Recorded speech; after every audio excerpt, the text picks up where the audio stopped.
contrário que se levanta contra a nossa embarcação não são para neutralizar, não são para paralisar. Existem propósitos específicos dentro das tempestades. E se a gente parar para analisar o contexto bíblico dos evangelhos, nós vamos ver pelo menos duas tempestades distintas, mas dentro do mesmo cenário, os mesmos personagens. A Bíblia mostra para nós em Marcos capítulo 4, a partir do versículo 5, que Jesus também aponta um destino aos discípulos, dizendo: passamos para outra margem. Quando eles entram no barco, eles já sabem para onde vão, eles sabem onde vão chegar. Mas a Bíblia diz que no meio do caminho, uma tempestade de vento contrário se levanta. Jesus está dormindo. E a Bíblia diz que os discípulos no barco vão despertar Jesus. Jesus se levanta, pastor Luciano, olha para o vento e diz: aquieta-te. Olha para o mar e diz: acalma-te. O texto diz que o vento cessou, o mar se acalmou e houve grande calmaria. Nessa tempestade, Jesus se apresentou não como aquele que curava apenas enfermo, mas se apresentou como o Senhor também das tempestades, ao ponto dos discípulos ficarem surpreendidos, olharem um para o outro e dizer: quem é esse que até o vento e o mar lhe obedecem?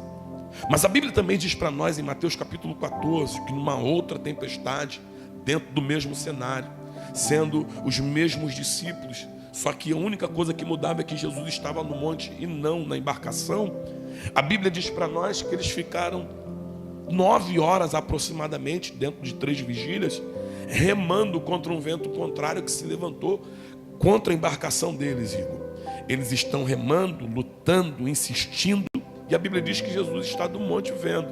Jesus não está no barco, Jesus está no monte. Aí a Bíblia diz que quando Jesus percebe o cansaço, a fadiga, quando Jesus percebe que não tem mais jeito, Jesus vem caminhando sobre as águas. Eu gosto disso aqui, pastor Luciano, porque o mesmo Jesus que está caminhando sobre as águas é aquele que numa experiência passada liberou uma palavra para o vento e para o mar, e acalmou o vento ao ponto de surpreender a tripulação. A tripulação ficou surpreendida na tempestade. E se tem uma coisa que Deus gosta de fazer, é surpreender a gente no meio das tempestades. Vou liberar mais uma vez. Se tem uma coisa que Deus sabe fazer e é especialista, é surpreender a gente no meio das tempestades. Se Jesus do monte, Igor, grita: aquieta vento e acalma mar, os discípulos iam com certeza dizer: é ele.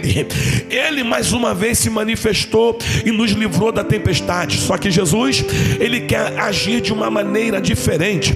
E a Bíblia diz que ele vem caminhando sobre as águas no meio da tempestade. Jesus não usa o mesmo método. Por quê, pastor? Porque ele é uma fonte inesgotável.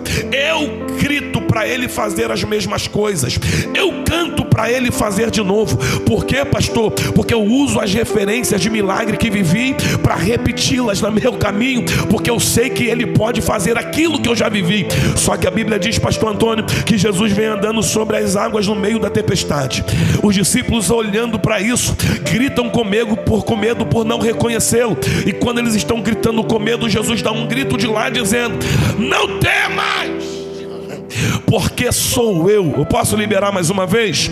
Jesus gritou dizendo: não temas, porque sou. É Jesus dizendo: vocês conhecem aquele que acalma o vento, vocês conhecem aquele que aquieta o mar. Agora eu vou apresentar a vocês aquele que caminha sobre as águas no meio da tempestade. Essa tempestade é uma nova oportunidade para você conhecer um Deus que ainda você não conhece. Alguém levantou as mãos? Eu vou de novo. Essa tempestade é uma nova oportunidade de Jesus se apresentar de uma maneira que você ainda não viu. Você consegue olhar para quem está do teu lado e diga: ele é o mesmo, o método vai ser diferente. Diga: ele é o mesmo, o milagre vai ser outro. Ele vai operar de uma maneira diferente no ano de 2026. Você não vai viver milagres repetidos, você não vai viver experiências repetidas. Eis que faço uma coisa nova. Alguém está de mão levantada? Eu vou liberar mais uma vez. Eis que faço uma coisa nova. Na boca do profeta profeta Isaías, no capítulo 43, ele gritou dizendo: não considerei as coisas antigas e nem vos lembrei das velhas. Por que, Igor? Ele diz que faço uma coisa nova. E lá, pastor Antônio, e porque Deus está falando na boca de Isaías acerca de um futuro novo, acerca de um milagre novo? É porque no capítulo 43 de Isaías, eles estão exilados na Babilônia, e no exílio da Babilônia eles estão lembrando do Deus, aleluia, que operou no exílio do Egito. Lá no Egito, Deus abriu o mar vermelho, e eles traziam isso no coração. A experiência ou a expectativa deles estava num milagre parecido, aleluia. Só que lá na Babilônia, pastor, Deus está gritando dizendo: o mesmo Deus que abriu o mar lá, o mesmo Deus que libertou lá, vai fazer coisas novas aqui.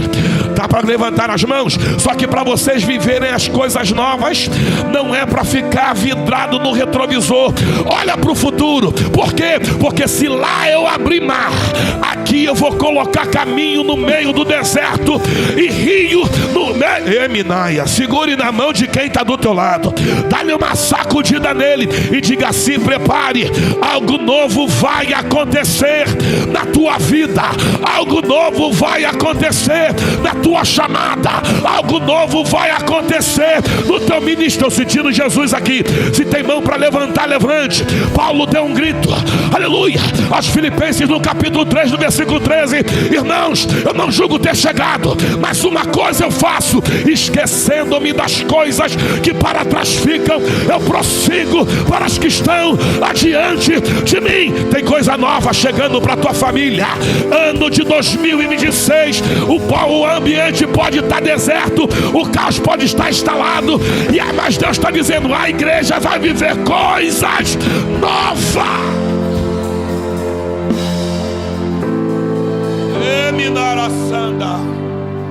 Ele se apresenta de uma maneira diferente, porque as tempestades da vida não fogem do controle dele.